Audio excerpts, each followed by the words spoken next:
안녕하십니까. 만화공인중개사의 저자 이용훈입니다. 오늘은 민법 및 민사특별법 제8강 4 의사표시 소단원 6 사기 강박에 의한 의사표시와 7 의사표시의 효력 발생에 대해서 같이 공부하도록 하겠습니다.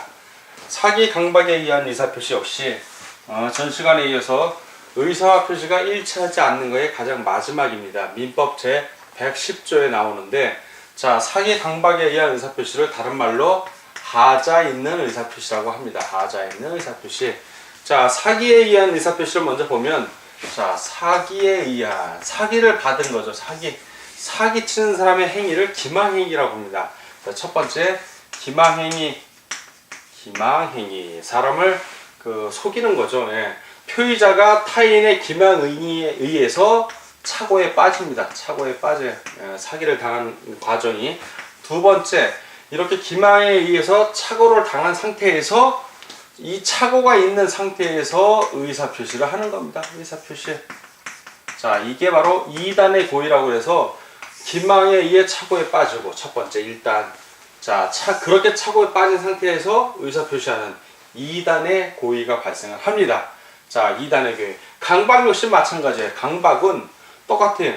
강박인 경우, 강박. 그러면 타인의 강박에 의해서 착오에 빠지고 그러한 착오에서 의사표시를 한 겁니다. 강박은 그대로 강박이에요. 자, 강박인 경우에는 강박에 의해서 착오에 빠지고 그러한 착오에 빠진 상태에서 의사표시하는 경우를 말합니다. 자, 사기 또는 강박의 요건. 자, 사기의 요건을 볼 것 같으면 강박은 그대로 대입만 하면 됩니다. 자, 사기의 요건. 자, 어떤 경우를 사기라고 하냐? 자, 사기의 요건. 첫 번째는 사기자의 이중의 고의. 자, 이중의 고의. 뭐냐? 방금 말한 기방에 의해 상대방을, 표의자를 착오에 빠뜨리는 첫 번째. 그리고 그러한 착오에서 의사표시를 해서 법률행위를 하게 유도하는 이중의 고의가 있어야 됩니다. 자, 사기. 두 번째. 요 이중의 고의가 이때 기망행위가 있어야 돼요. 기망행위 반드시. 기망행위, 아주 상대를 속이려고 작정을 했거나 이제 강박인 경우에 강박행위가 되는 겁니다. 강박행위가 있어야 되는데, 요거는 소극적 부작위, 아무것도 하지 않고 상대를 유도하는 것도 기망행위가 될 수 있고, 침묵 역시 어떠한 고지를 의무에 가르쳐 줘야 되는데 안 가르쳐 주는 거예요.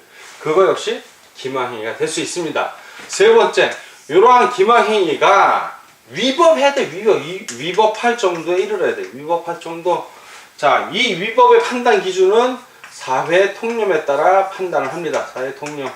자, 위법인지 아닌지 판단은 사회 통념에 따라 판단하는데, 이제 판례에 의해서 이제 위법, 즉 사기다 아니다 이제 나오는데, 첫 번째, 백화점.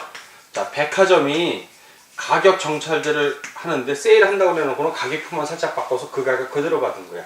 백화점의 사기 세일이죠. 사기 세일은 사기야. 이거는 사기에 해당이 돼요. 이건 사기에 싼 줄 알고 샀는데 비싼 거야. 그렇지만 노점상의 사기 세일은 사기가 아니다. 예. 노점상의 사기 세일은 어차피 일회용이고 신뢰성이 없잖아요. 가격 자체가. 자, 그리고 상가의 과장 분양 광고. 상가 같은 경우는 과장 분양 광고를 광고의 한 범주라고 인정을 하기 때문에 이거는 사기가 아니다라고 판례가 나옵니다. 근데 최근에 주택, 아파트 분양 광고의 그 과장 분양 광고는 사기라는 판례가 최신에 나오고 있습니다. 상가 같은 경우는 아니지만 아파트, 우리가 실거주하는 아파트 같은 경우는 그 분양 광고를 과장하면 사기에 해당된다라는 판례도 있습니다. 참고해 주시고요. 자, 그리고 네 번째, 인과관계라는 게 있어요. 인과관계. 원인과 결과죠. 원인과. 즉, 사기. 이 의사표시하고 이 기망이 원인과 결과가 되는 거예요. 예. 기망이 원인이 돼서 그러한 착오사에서 의사표시를 해야 되고, 이게 원인과 결과가 안 되면, 인과관계가 성립이 안 되면 사기가 아닌 거예요. 강박 역시 강박이 원인이 돼서 의사표시를 해야 되는 겁니다. 자, 인과관계.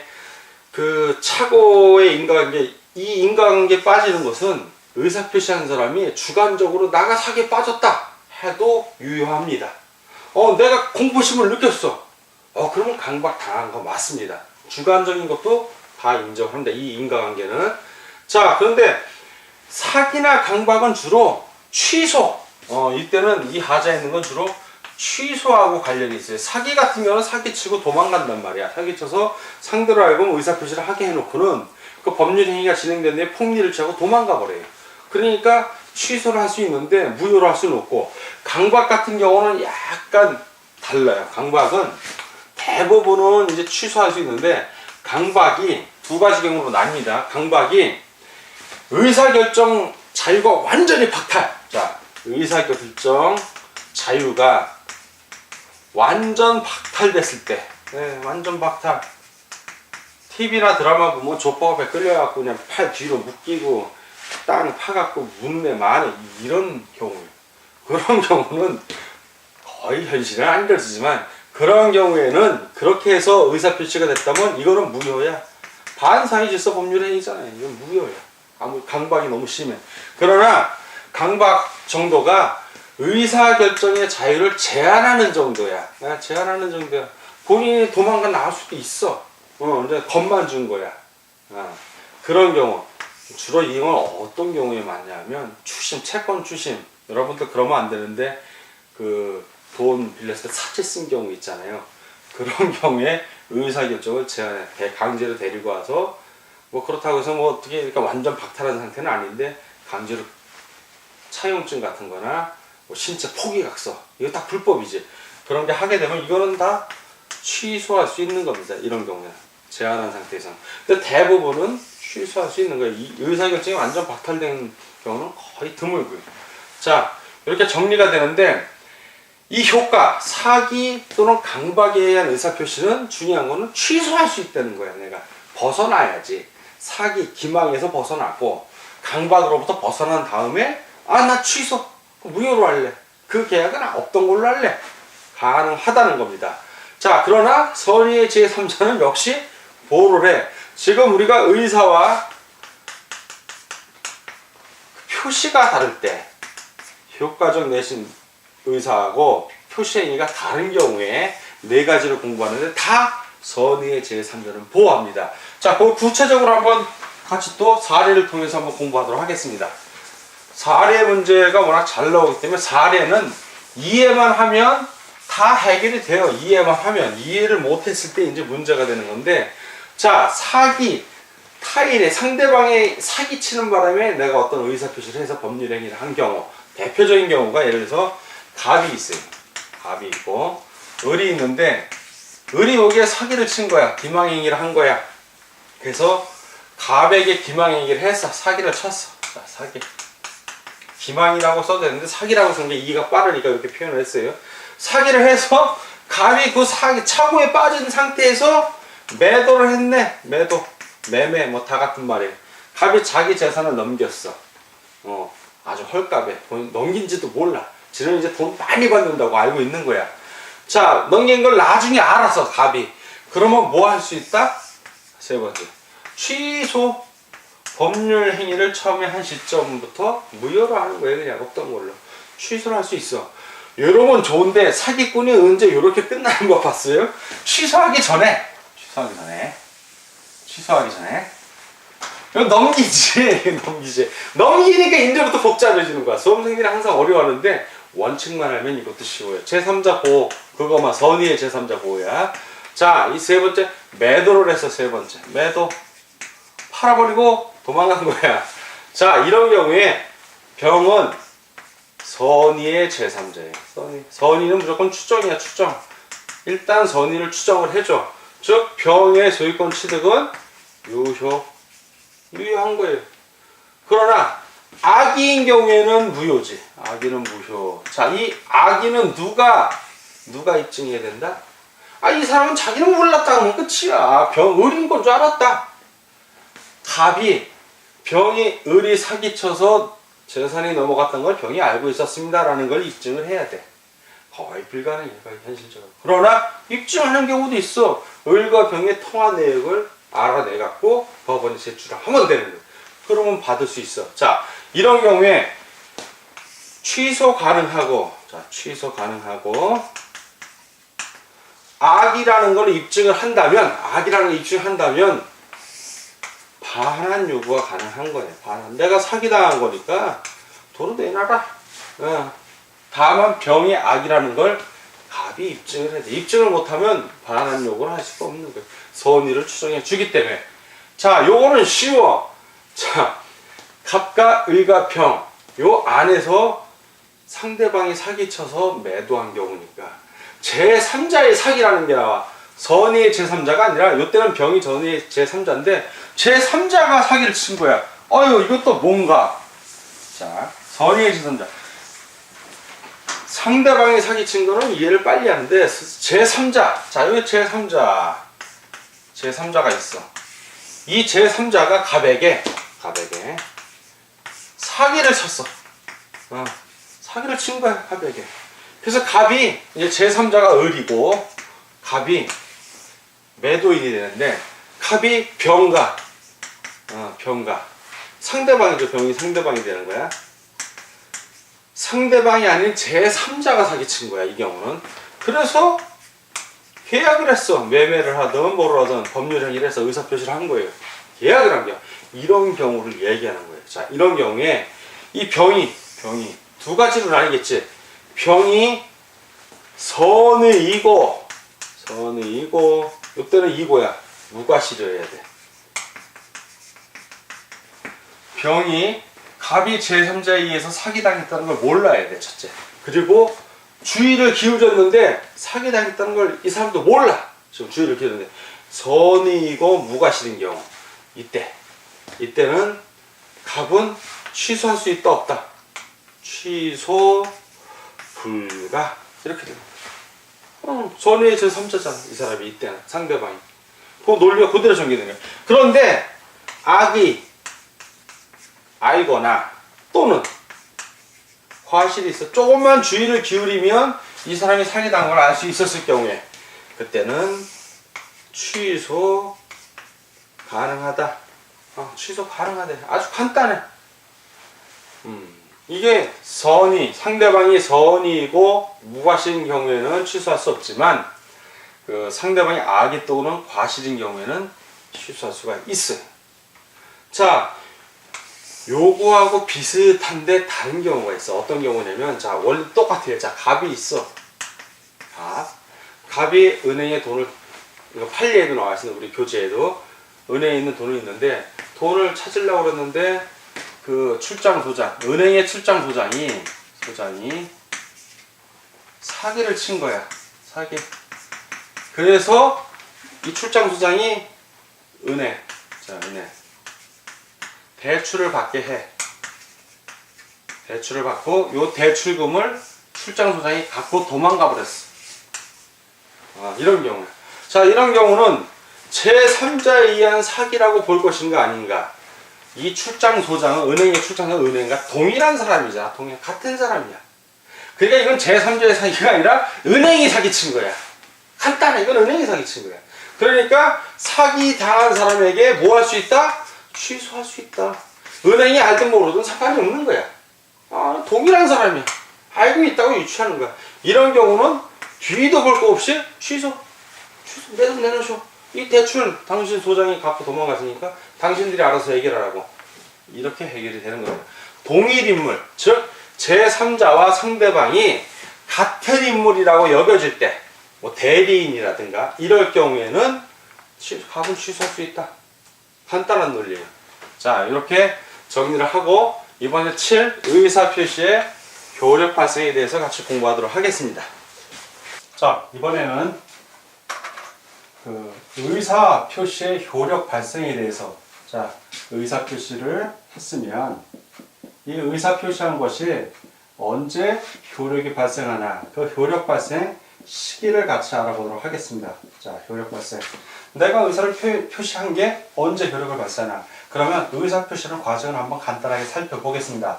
먼저 우리가 일반적으로 요즘은 스마트폰이라든가 그럼 직접 만나서 하는 경우에는 큰 문제가 없습니다. 바로 의사표시가 되니까 문제가 없는데 서면으로 하는 경우가 문제가 되는 겁니다. 이제 우편으로 왕래하는 거. 자, 그걸 보면 첫 번째 서면을 씁니다. 서면 작성. 그 다음에 내가 작성한 서면을 우체통, 우체국에 가거나 우체통에 투입을 합니다. 우체통 투입. 자, 우체통에 투입을 하고 그럼 이 우체통에 투입된 것이 상대방에게 배달이 됩니다. 자, 우편물 배달. 자, 우편물이 배달이 되고 마지막으로 상대가 배달된 것을 뜯어서 보는 것. 바로 상대방이 읽습니다. 읽음. 자, 이렇게 네 가지 단계를 거칩니다. 그러면 일반적으로 상대방 없는 의사표시. 자, 상대방이 없어요. 그런 경우에는 민법의 규정이 따로 있지는 않지만 일반적으로 의사표시를 한 시점을 상대방 없는 의사표시에서는 의사표시를 한 시점을 바로 뭐라고 한다? 그때 의사표시가 됐다 해갖고 완성된 시점을 바로 의사표시의 효력이 발생한다 해서 이걸 표백주의라고 합니다. 자, 서면 작성했을 때 그때 의사표시가 됐다고 하는 것을 뭐라고 한다? 표백주의라고 합니다. 표백주의. 자, 이 표백주의에 해당되는 것이 바로 뭐다? 상대방 없는 의사표시. 자, 상대방 없는 의사표시. 이것이 바로 대표적인 표백주의에 해당이 됩니다. 자, 우체통 투입한 것을 의사표시 효력의 발생 시기다 하는 것을 바로 뭐라고 그런다? 이거는 발신주의라고 합니다. 발신주의. 즉, 신호를 보낸 것. 자, 내가 신호를 보낸 것이고, 우편물이 배달이 됐을 때, 이것은 바로 도달했다 해서 도달주의라고 합니다. 도달주의. 그리고 마지막으로 읽었을 때, 의사표시 효력이 발생한다 하는 것은 바로 요지주의라고 합니다. 요지. 읽었다는 뜻이죠, 요지. 자, 이렇게 되는데, 일반적으로 우리나라 민법에서는 이 네 가지 중에서 어느 거를 중심으로 하냐면 우리 민법은 도달주의를 원칙으로 합니다. 도달주의. 제일 중요하죠. 그리고 예외적으로 항상 예외가 중요합니다. 예외적으로 발신주의를 예외로 칭합니다. 그래서 이 발신주의하고 도달주의가 제일 중요하니까 하나씩 살펴보겠습니다. 그러면 먼저 도달주의부터. 도달주의 같은 경우는 불착을 한다든가 내가 편지를 보냈는데 도착이 안 한 거야, 상대방에게. 또는 연착, 우편 사정으로 뭐 사정이 있어서 배달부가 늦게 간다든가. 이런 도착이나 불착, 도달하지 않은 걸 말합니다. 불착 또는 연착, 지연됐다는 거죠. 지연돼서 도착하는 경우. 자, 이런 경우에는 표의자가 책임을 집니다. 표의자를 다른 말로 의사표시자라고 합니다. 의사표시자. 의사표시자를 다른 말로 표의자라고 표현하는데 같은 말입니다. 그러나 민법이 개정되면서 의사표시자라는 말이 원칙적으로 쓰입니다. 그래서 이 의사표시자가 불착이나 연착에 대한 책임을 져야 되는 것입니다. 또 도달 전에는, 자, 도달하기 전에는 발송을 했는데 도달하기 전에는 취소가 가능합니다. 그래서 도달 전에는 의사표시자가 임의적으로 처리하는 거죠. 취소는 이미 도달한 다음에 법률행위가 성립한 다음에 취소하는 것이고, 법률행위가 즉 효력이 발생하기 전에 걷어들인 것은 철회입니다. 즉 도달하기 전에 철회도 가능합니다. 그러나 이미 도달된 이상 의사표시자, 표의자가 사망을 해도 그 의사표시 효력은 아무 하자가 없습니다. 그대로 효력이 발생하는 것입니다. 그래서 의사표시자가 사망하면 그 의사표시는 무효이다라는 지문은 틀린 지문이 됩니다. 그리고 의사표시를 한 다음에 의사표시자가 제한능력자, 즉 성년인 경우에는 피한정 후견인이나 피성년 후견인이 되었다 하더라도 그 의사표시에는 효력에는 변함이 없습니다. 즉 그대로 유효하다는 얘기입니다. 그래서 이 도달주의에 대한 거 꼭 기억해 주시기 바랍니다. 다음, 발신주의. 예외적으로 발신주의를 인정한다고 했습니다. 여러 가지가 있는데 우리가 그 중에서 특히 꼭 여러분들이 알아야 될 것은, 발신주의 같은 경우는 예를 들어서 갑이 성년이고 을이 미성년자라고 치면 이 사람이 미성년자입니다. 제한능력자죠. 갑이 을에게 보냈는데 을이 받았다라고 얘기하는 경우, 자, 받았다라고 이 제한능력자가 확답을 주는 경우가 있습니다. 확답을 주는 경우, 그 경우 요때 제한능력자가 확답을 주는 경우, 요때 바로 발신주의를 취합니다. 우체국에 문 거, 그거를 기준으로 하는 겁니다. 당연히 갑의 입장에서는 도달을 해야 되니까 여기 도달을 했을 때, 물론 미성년자인 경우에는 의사표시 효력이 제한을 받습니다. 그건 이따 따로 자세히 공부할 테니까 여기서 간단하게 설명을 하겠습니다. 그리고 사원청의 소집 같은 거 역시 발신주의입니다. 우체통에 소입했을 때 바로 다 의사표시의 효력이 발생하는 것이고, 격자지간은 뭐냐면 예를 들어서 갑하고 을이 서로 떨어져 있는 겁니다. 가깝지가 않고 멀리 떨어져 있는 경우, 그래서 편지를 써서 주고받은 경우를 격자지간이라고 하는데, 그 갑과 을, 요거랑 상황이 비슷한데, 갑이 을에게 청약을 하고, 청약한 거에 대해서 편지로 청약을 한 겁니다. 을이 갑에게 내가 승낙을 하겠다, 승낙을 한다고 할 때, 청약의 경우에는 당연히 도달주의가 되지만, 을이 그거를 승낙한다고 할 때는 요거는 바로 발신주의가 되는 겁니다. 즉, 우체통에 토입한 날, 발신한 날, 우체국 가서 준 날이 계약이 성립하는, 즉 효력이 발생하는 시기가 됩니다. 전화 통화하는 사이는 어떻게 됩니까? 이런 질문을 합니다. 전화 통화하는 사이는 격자지간, 멀리, 떨어져 있다는 얘기죠. 멀리 떨어져 있는 경우가 아니라 대화자입니다. 대화자. 즉 가까이서 얘기할 수 있는 사람이기 때문에 그거는 격자지간에 해당되는 것이 아니라 그 대화자라는 걸 기억해 주십시오. 자, 그리고 이렇게 정리를 하고 다음은 의사표시의 공시송달에 대해서 같이 알아보도록 하겠습니다. 의사표시의 공시송달. 자, 이 공시송달 말에 다 의미가 있습니다. 공적으로 보여주는 송달, 보낸다는 거죠. 의사표시를 해야 되는데 어떤 경우에 공시송달을 하는가? 그 예를 들면 의사표시자의 어떤 과실이 없이, 나의 잘못이 아니에요. 상대방의 주소를 모르는 거야. 즉 나의 과실 없이 중요한 거는 이제 의사표시자의 과실이 없어야 됩니다. 과실이 없이 상대를 알 수가 없는 경우, 상대를 알 수가 없거나 또는 상대의 소재를 모르는 겁니다. 자, 이럴 경우에 분명히 어떤 경우냐면 예를 들어서 법원에 경매를 신청한다든가 소송을 한다든가 이런 경우가 주로 이에 해당이 됩니다. 법률행위와 관련해서. 자, 이런 경우에 그럼 나의 법률행위를 계속 지속적으로 유지하기 위해서는, 진행을 하기 위해서는 송달을 상대방에게 알려야 되는데 알 수가 없는 경우, 자, 그런 경우에 바로 공시송달을 한다는 것입니다. 그 공시송달은 어떤 방법으로 하냐? 공시송달 간단합니다. 법원에 신청을 하면 법원 게시판, 자, 법원의 게시판에 공시를 하면 돼요. 올리는 거죠. 그럼 법원 게시판에 해서 2주일, 2주일이 경과를 하면 송달한 걸로 보는 겁니다. 그리고 계속 재판이 진행되다든가 경매가 진행되다든가 이렇게 법률행위가 진행이 되는 겁니다. 그리고 그 외에 있을 때는, 이건 국내고, 그럼 나라 밖에 있을 때는 어떻게 할 것인가? 나라 밖에 있을 때도 공시송달을 할 수가 있습니다.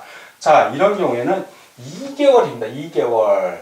자, 나라 밖이니까 그 사법부, 법원이 따로 없겠죠. 그럴 때는 나라 밖에 있는 어디다 한다? 제외 공간, 즉 제외 공간, 다른 나라에 있는 공간에다 하면 되는 겁니다. 그래서 그 공시송달 제외 공간에 그 게시판에 2개월 동안 올려놓게 되면 그 의사표시가 한 걸로, 즉 도달로 간주를 해서 의사표시가 효력을 발생을 하는 겁니다. 자, 이제 제한능력자에 대한 의사표시. 자, 제한능력자가 어떤 경우가, 이제 제한능력자 그러면 세 가지 경우가 있습니다. 제한능력자 세 가지는 어떤 경우냐면, 이전에 한정치산자라고 들어봤을 것입니다. 그게 2013년 7월 1일부터 바뀌어서 피한정후견인, 자, 피한정후견인으로 이름이 바뀌었습니다. 그리고 또 하나 금치산자는 피성년후견인, 이렇게 이름이 바뀌었습니다. 이 경우가 바로 제한능력자들입니다. 즉 행위 능력에 제한을 받는 사람들. 간단하게 소개하면, 이제 예전에는 만 20세 미만이었는데 이제 19세 미만인 자를 말하고, 피한정후견인은 한정적으로 법률행위를 할 수 있는 겁니다. 법정 대행의 도의를 얻어서. 피성년후견인은 질병이라든가 장애, 이렇게 노령 이런 걸로 인해서 부득이한 사유로 지속적으로 사물을 볼 수 없는 사람들, 그런 사람들을 위한 제도죠. 그래서 예를 들어서 갑이라는 사람이 이제 성년자입니다. 을에게 발송을 했습니다. 그래서 을이 받았어요. 자, 우리 민법은 도달주의를 취하기 때문에 도달이 되면 효력의 발생을 합니다. 그런데 이 을이 이런 제한 능력자의 경우, 특히 먼저 두 가지 무능력자, 무능력자, 미성년자입니다. 미성년자, 제한 능력자라고 하자. 제한 능력자가 이전에 무능력자였는데 요 제한 능력자 세 가지 미성년자, 자 미성년자. 저의 실수입니다. 미성년자, 피한정 후견인, 피성년의 이렇게 세 가지가 있는데 먼저 1번, 2번 미성년자나 피한정 후견인의 경우, 자, 이 사람이 을이 미성년자라고 치면 을이 미성년자입니다. 자, 이런 경우에 갑은 어떻게 해야 되냐? 자, 도달을 했는데 효력 발생이 돼야 다음 진행이 안 될 경우, 자, 먼저 이러한 제한 능력자는 수령 능력, 즉 의사표시를 받을 능력이 있다 없다, 즉 수령 능력이 없습니다. 없어요. 그러니까 원칙적으로 갑은 을에게 너 나의 의사표시 받았으니까 이제부터 법률행위 효력이 발생하는 거야 라고 말을 할 수 있다 없다? 없습니다. 원칙적으로 없는 거예요. 자, 따라서 제한 능력자가 그 표의자, 즉 의사표시자의 의사를 수령하였어도 이 의사표시자는 상대방, 즉 제한 능력자의 수령을 주장할 수가 없습니다. 원칙적으로. 다만 어떻게 해야 되냐? 그럼 이 사람은 더 이상 법률 행위를 할 수 없으니까 그거를 보완하기 위해서 어떤 능력이 있냐? 이 미성년자나 한정 후견인 같은 경우에는 법정 대리인, 그렇죠. 법에서 정해준 대리인들, 대리인이 요거 도달 받았다는 걸 동의해주면 되는 겁니다. 아, 수령했다. 당신의 의사표시를 수령했습니다라고 동의를 해주면 그때는 이 갑은 의사표시자는 이 도달을 주장할 수 있는 겁니다. 자기의 그 의사표시가 너에게 수령이 됐다라고 주장할 수 있는 겁니다. 다만 그 피한정 후견인 같은 경우에는 법정 대리인의 동의를 받아도 원칙적으로 가정법원에서 취소할 수 없다고 정한 거는 상관이 없는데 그렇게 정하지 아니한 경우에는 그때는 여전히 제한 능력자입니다. 즉 예를 들어서 의사표시 편지 같은 거 수령할 능력이 없습니다라고 취소할 수 없다고 이제 정해버린 거죠. 그러면 취소할 수 없다고 정하면 피한정 후견인인데 예를 들어 을이 피한정 후견인인데 편지 같은 거 받는 거는 취소할 수 없다라고 정했으면 갑은 을에게 도달을 주장할 수 있지만 취소할 수 없다고 정한 게 아닌 경우에 그때는 취소할 수가 있는 겁니다. 그래서 갑은 을에게 자기의 의사표시 을이 수령했다는 걸 주장할 수 없게 됩니다. 이 부분이 조금 헷갈리는데 우리 교재에 있는 문장을 최소 한 3번 정도 읽어보면 이해가 갑니다. 그 문장을 하나하나 찍어서 이해를 하면서 읽으시면 큰 어려움이 없으니까 그런 것들 어려운 문장, 민법에서 어려운 문장은 최소한 내가 3번은 읽어본다. 어려울 경우에는 갑을 이렇게 도표를 그려가면서 공부를 하시면 행결 수월하게 됩니다. 자, 이 제한능력자 같은 경우는 제한능력자는 이제 미성년자가 법률 행위를 했을 때 그때는 그 법정 대리인이 동의를 해주면, 자, 이제 법정 대리인의 동의 관계입니다. 법정 대리인이 동의를 해주면 이거는 유효한 법률 행위가 됩니다. 미성년자 같은 경우에 피한정 후견인도 마찬가지로 원칙적으로 법정 대리인의 동의가 있으면 유효한 법률 행위가 됩니다. 다만 이제 피성년 후견인, 이전에 금지산자 같은 경우인데 여기는 원칙적으로 법정 대리인이 동의를 해도 여전히 제한능력자입니다. 그래서 원칙은 피성년 후견인의 경우에는 원칙적으로 법정 대리인이 동의를 해도 좀 무효입니다. 무효. 다만 취소할 수 없다라고 법원에서 정해준 게 있다면 그거에 한정해서만 유효한 겁니다. 그러니까 원칙적으로 이 둘은 법정 대리인의 동의를 얻어서 법률행위를 할 수 있고 피성년 후견인은 극히 예외적인 거, 가정법원에서 정해진 거 외에는 대부분 무효다라고 이해를 하시면 여러분들이 공부하는데 정리가 편하실 것입니다. 참고로 이 제한능력자에 대한 설명은 그 용어에서 1강 부분에서 제가 다시 해드렸는데 요 강의 뒷부분에 그거를 좀 같이 편집 첨부해서 놓을 테니까 그 부분이 공부가 안 된 부분은 지금부터 이 제한능력자 부분 강의를 마저 들으시면 되겠습니다. 아시는 분들은 여기서 딱 스톱 누르시면 됩니다. 뭐 행위능력은 직접적으로 바뀌는 게 없는데 이 행위 능력과 관련돼서 행위 능력이 없는 사람들, 즉 행위 능력에 제한을 받는 사람을 이전에는 행위 무능력자라고 했습니다. 행위 무능력자, 우리 많이 들어봤죠, 무능력자. 근데 이번에 그 민법이 개정이 되면서 행위 무능력자라고 표현을 하지만 않고 행위 능력이 제한을 받는다 해서 제한 능력자라고 합니다. 제한 능력자. 무능력이 아니라 제한 능력자입니다.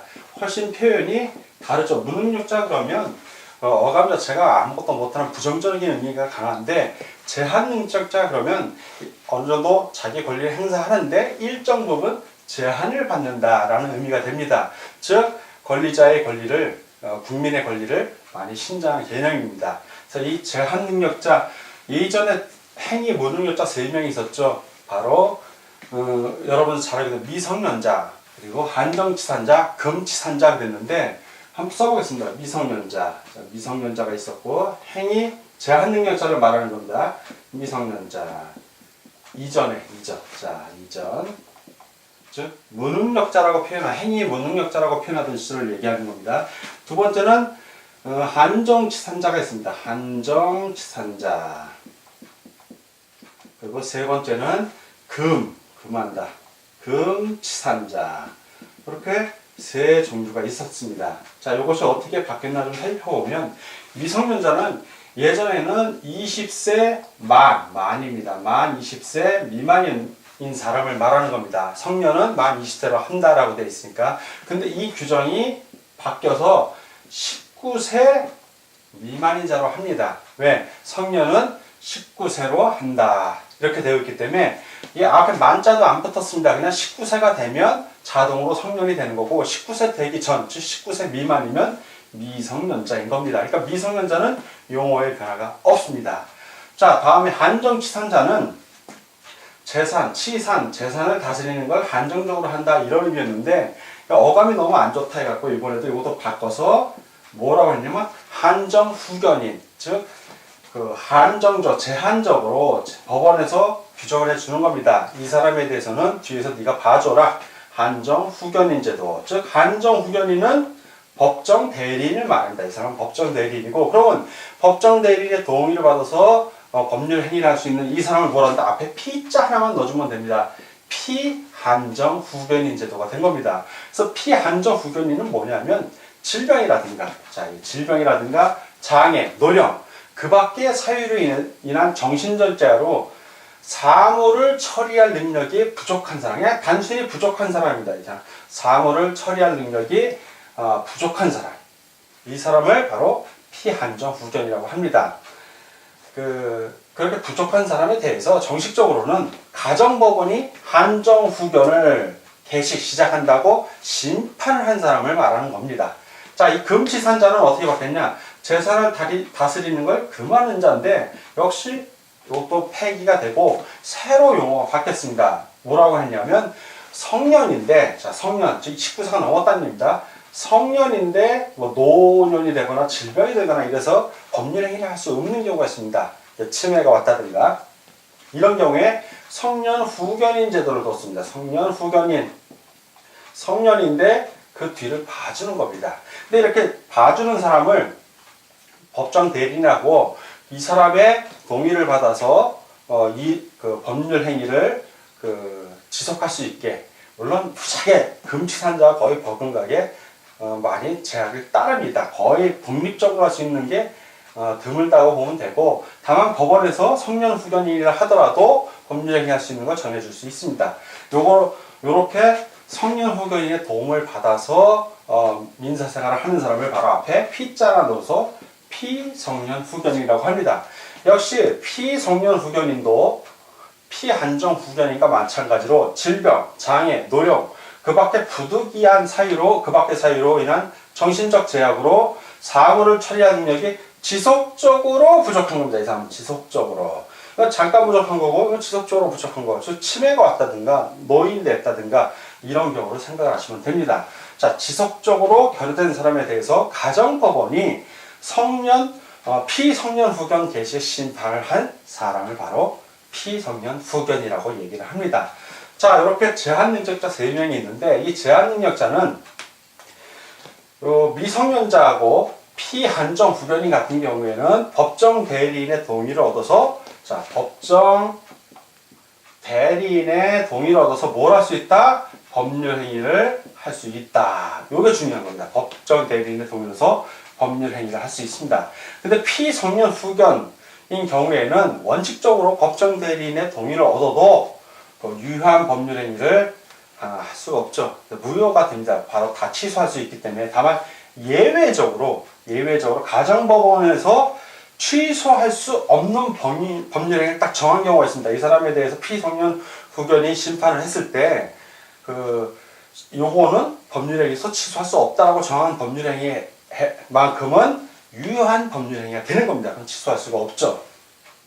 또 하나 이제 제한 능력자라 하더라도 미성년자, 피한정인, 피성년 후견인, 제한 능력자라 하더라도 일용품 구입 같은 거, 슈퍼마켓 가서 물건을 사다든가 이렇게 일상생활에 꼭 필요하고 그리고 그 대가가 과도하지 아니한 법률 행위는 확정적으로 유효한 법률 행위다. 그런 것들은 그러면 취소할 수가 없습니다. 자, 이렇게 제한 능력자 제도가 2013년 7월 1일부터 바뀌기 때문에 우리가 함께 알아봤습니다.